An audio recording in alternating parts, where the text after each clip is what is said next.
ये कौन है बेटा? माँ, ये ग्रेटी है। हम दोनों यूएसए में साथ ही पढ़ते थे और अब ग्रेटी इस घर की बहू है। क्या बहू? अरे बेटा, तूने शादी कर ली और बताया भी नहीं।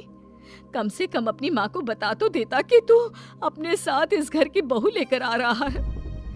मैं बहू के आने की कुछ तैयारी तो कर लेती। कोई बात नहीं बहू, यही रुक, मैं अभी तेरे लिए पूजा की थाल लेकर आती हूँ। मॉम, आप अपनी ये फॉर्मेलिटीज बाद में पूरी कर लेना। I'm so tired right now. अच्छा डार्लिंग, अपना रूम कहाँ है? कोई बात नहीं बहू, तुम पहले आराम कर लो, तब तक मैं तुम्हारे लिए चाय बना कर लाती हूँ। ग्रेटी अपनी सास की किसी भी बात का कोई जवाब नहीं देती और अपने रूम में जाकर सो जाती है। कुछ देर बाद माधवी अपने बहू बेटे के लिए चाय नाश्ता लेकर उनके कमरे में जाती है, जहाँ ग्रेटी अपनी सास से कहती है, हाँ चाय, आ चाय। क्या हुआ ग्रेटी? अपनी मॉम को बोलो कि अब ये जब भी हमारे कमरे में आए तो नॉक करके आए। आपसे मैं ऐसा ही करूंगी बहू। वो तो आज ही तुम दोनों आए हो तो मुझे लगा थक गए होंगे, इसलिए जल्दी जल्दी मैं ऐसे ही चाय नाश्ता लेकर आ गई। वो क्या है ना, अजय जब भी बाहर से आता है तो आते ही चाय मांगता है, बस इसीलिए मैं ना ये चाय यहाँ रख देती हूँ, पी लेना, अदरक वाली चाय है। ये बोलकर माधवी वहाँ से जाने लगती है। तभी ग्रेटी अपनी सास से कहती है, जाते हुए अपनी साथ अपनी ये चाय भी ले जाओ, क्योंकि अजय अब चाय नहीं पीता। हाँ माँ, जब से मैं यूएस से गया हूँ तब से मैंने चाय पीनी छोड़ दी है। अब एक काम करो, हम दोनों के लिए कॉफी ले आओ, मैं सच में बहुत ज्यादा थक गई हूँ। अरे ठीक है, ला देती हूँ। अच्छा बेटा, तुम्हारे मम्मी पापा इंडियन है या फिर वही अंग्रेजी है? मेरे मम्मी पापा इंडियन हैं, पर मैं शुरू से यूएसए में रही हूँ, इसलिए मैं खुद को अंग्रेजी मानती हूँ। वैसे अब जल्दी से जाकर मेरे लिए कॉफी लेकर आओ, और मेरे बारे में इतना ज्यादा इंक्वायरी करने का जरूरत नहीं है। अरे हाँ हाँ, अभी लाती हूँ। वैसे बहू, मैं तुम्हें ना इंडिया के सारे तौर तरीके सिखा दूंगी। अरे क्या हुआ, तुम्हारी परवरिश अगर यूएसए में हुई है हाँ तो इंडियन ही ना। आपसे ज्ञान नहीं मांगा है, अब कुछ देर के लिए हम दोनों को अकेला छोड़ दो प्लीज, हाथ छोड़ता है। अपनी बहू की बात सुनकर माधवी वहाँ से चली जाती है। माधवी का उतरा हुआ चेहरा देखकर रमेश माधवी से कहता है, हमने इस नालायक को बाहर पढ़ने के लिए भेजा था और इसने क्या किया, बाहर से अंग्रेजन बहू उठाकर ले आया। माधवी, तुम बहुत भोली हो, पर मैं नहीं। ये लड़की हमारा घर तोड़ देगी, हमसे हमारे अजय को दूर कर देगी। देखा, आते ही कैसे रोब झाड़ रही है, जैसे तुम इस घर की नौकरानी हो।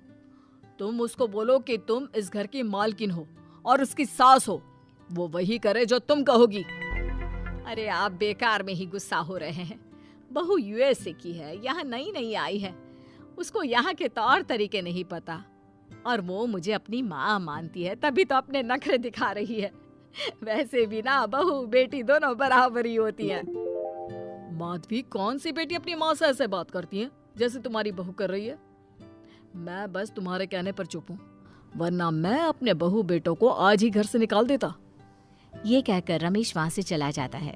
ऐसे ही कुछ दिन बीत जाते हैं और ग्रेटी अपनी बेचारी भोली भाली सास पर अत्याचार करती रहती है। ग्रेटी अपना सारा काम अपनी सास से करवाती और उसी को भला बुरा सुनाती। ऐसे ही एक दिन माधवी कपड़े धो रही होती है और ग्रेटी माधवी को सताने के लिए अपने सारे कपड़े लाकर उसे देती है और कहती है, मॉम्स, ये मेरे कुछ कपड़े हैं, जरा इन्हें भी धो दो।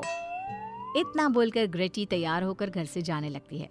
तभी माधवी उससे कहती है, बहू, आज तुम्हारे ससुर के दोस्त के घर में एक छोटी सी पार्टी है, उन्होंने सह परिवार बुलाया है।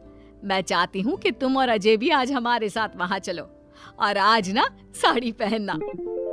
मॉम, अभी मैं क्लब जा रही हूँ, रात को मुझे टाइम मिलेगा तो आपके साथ चली जाऊंगी, पर साड़ी बारी नहीं पहनूंगी।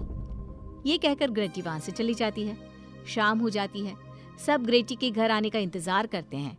और इस वजह से कोई भी पार्टी में नहीं जा पाता। इंतज़ार करते करते रात के 12 बज जाते हैं। 12 बजे रात को ग्रेटी नशे की हालत में जख्मी घर आती है। अपनी बहू के सर और हाथ पर लगी चोट देखकर माधवी परेशान हो जाती है और जल्दी से फर्स्ट एड का बॉक्स लाकर अपनी बहू के सर पर पट्टी करती है। एक माँ की तरह प्यार करते हुए वो अपनी बहू से कहती है, बहू, तुझे चोट कैसे लग गई बेटा? मैं घर आ रही थी, एक बाइक वाले से मेरी टक्कर हो गई। कोई बात नहीं बेटा, कल सुबह होते ही तुझे अपने फैमिली डॉक्टर के पास ले जाऊंगी। अच्छा, अब तू ना आराम कर, मैं तेरे लिए अभी हल्दी वाला दूध लेकर आती हूँ। माधवी, मैंने तुम्हें पहले ही समझाया था, ये अंग्रेजन हमारे घर के लिए ठीक नहीं है, पर तुमने मेरी एक नहीं मानी। अब देख लो, आज इस अंग्रेजन बहू की वजह से सारे मोहल्ले में हमारी नाक कट गई है। आज सब हम पर हंसते हैं और ये सब कुछ तुम्हारी वजह से हुआ है, तुम्हारी छूट की वजह से हुआ है। ये कहकर रमेश अपने रूम में चला जाता है, पर माधवी अपनी बहू की पट्टी करके उसे उसके कमरे में जाकर सुला देती है। अगले दिन माधवी ग्रेटी को लेकर अपने फैमिली डॉक्टर के पास जाती है, जहां ग्रेटी देखती है कि उस डॉक्टर की बहू ने साड़ी पहनी है और एक संस्कारी बहू की तरह घर में पूजा पाठ करके अपने सास ससुर के पैर छूकर उनका सुबह सुबह आशीर्वाद लेती है। डॉक्टर की बहू को देखकर ग्रेटी को अपना बर्ताव याद आता है और उसे एहसास होता है कि वो अपनी भोली और मासूम सास के ऊपर कितना अत्याचार करती है, पर फिर भी माधवी सबसे लड़कर हमेशा उसका साथ देती है। ये सब देखकर ग्रेटी को पश्चाताप होता है और कुछ देर बाद वो दोनों दवाई लेकर घर आती है। जब माधवी ग्रेटी को दवाई खिलाने के लिए उसके पास जाती है तो, मॉम, मुझे माफ कर दीजिए, मैंने कभी भी आपके प्यार को नहीं समझा, आप पर इतना अत्याचार किया, आपकी बेइज्जती की, आपसे घर का सारा काम करवाया। आपने मुझे कितनी छूट दी, पर फिर भी मैं आपके साथ इतना बुरा करती थी। और आज जब मैं नशे की हालत में चोट खाकर घर आई तो भी आपने मुझसे कोई सवाल नहीं किया, उल्टा आपने मेरा साथ दिया, मेरी सेवा की। आज जब मैंने डॉक्टर की बहू को देखा घर का काम करते हुए, अपने सास ससुर की सेवा करते हुए, तब जाकर मुझे एहसास हुआ कि मैं कितनी रॉन्ग थी। एक इंडियन होकर भी एक बहू के कर्तव्य से दूर रही और आपके ऊपर अपनी अंग्रेजी का रौब झाड़ती रही।